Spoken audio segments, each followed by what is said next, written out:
Hello everyone, welcome back to the channel. क्या आप भी यूजीसी नेट एग्ज़ाम के लिए प्रिपेयर कर रहे हैं और लास्ट 25 डेज़ आप किस तरीके से प्रिपेयर करोगे ये आपको समझ नहीं आ रहा, टेंशन हो रही है।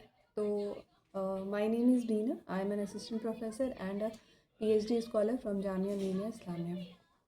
तो कुछ पॉइंट्स और कुछ ट्रिक्स आपको मैं बताना चाह रही हूँ जिससे कि आप अपने एग्ज़ाम को ईज़िली क्रैक कर सको और आप ये लास्ट 25 डेज़ को इफ़ेक्टिव वे में यूज़ कर सको। पेपर वन हम स्टार्ट करते हैं, किस तरीके से आप पेपर वन को तैयार करें ताकि मैक्सिमम मार्क्स आप पेपर वन में स्कोर कर सको। तो ये कुछ टॉपिक हैं जिसको आप इग्नोर नहीं कर सकते और ये टॉपिक से बहुत सारे क्वेश्चंस ऐसे हैं जो रिपीटेड वे में आते हैं। Topic is research aptitude, teaching aptitude, communication, logical reasoning, DI, ICT, higher education and comprehension.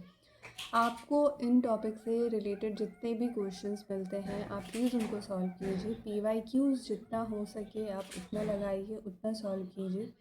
देखिए पीवाईक्यू का जो बोनस पॉइंट है या पीवाईक्यू की जो पॉजिटिव साइड है वो ये है कि जितना आप पीवाईक्यू सॉल्व करते हैं आप उस क्वेश्चन के पैटर्न को समझते हैं। क्वेश्चंस रिपीट तो होते हैं पीवाईक्यू से बट वो डायरेक्टली रिपीट नहीं होते। बट जब आप प्रैक्टिस करते हो ना तो कहीं ना कहीं आपके माइंड सेट पे ये सेट हो जाता है। जब आप क्वेश्चन पढ़ते हो तो आप एनालाइज कर सकते हो कि हाँ ये क्वेश्चन आपने कहीं पढ़ा था, कहीं देखा था। तो इससे क्या होगा, आप एग्ज़ाम में अपने स्किल्स को यूज़ करके आंसर्स ईज़िली दे सकते हो। अब कई बार ऐसा होता है कि एनालिटिकल वे में आप किस तरीके से एनालाइज करोगे क्वेश्चंस को, जहाँ पे असर्शन और रीजनिंग की हम बात करते हैं कई बार वो भी रिपीटेड वे में आते हैं। तो पहले आपको वहाँ पे एलिमिनेशन मेथड को फॉलो करना है।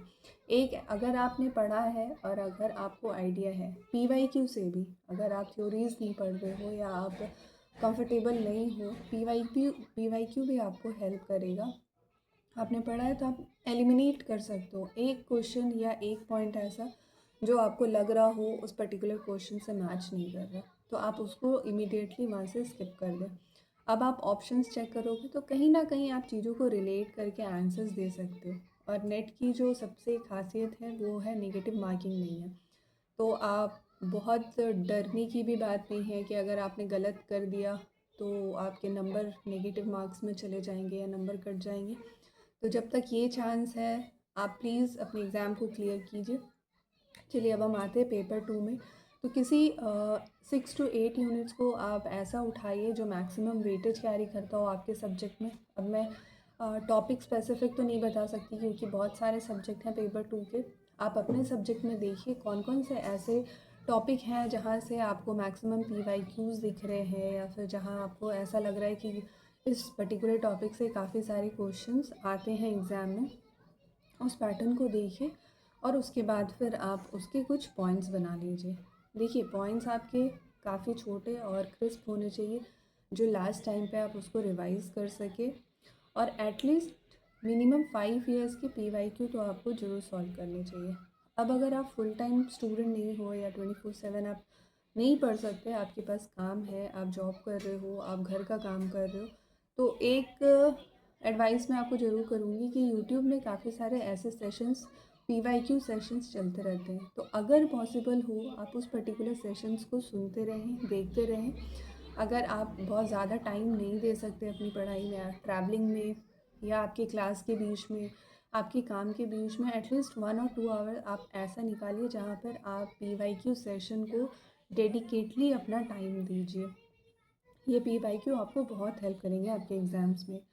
आपको पैटर्न समझ में आ जाएगा। और अगर आपको लग रहा है कि आप कहीं बार बार गलती कर रहे हैं तो उसको इमीडिएटली ठीक कीजिए। आपको ऐसा लग रहा है कि इस पर्टिकुलर टॉपिक में आप बार बार गलत कर रहे हो या आंसर्स आपके गलत हो रहे हैं, तो आप उसको देखिए कहाँ और क्यों गलत हो रहे हैं। होपफुली ये वीडियो आपको हेल्प आएगी।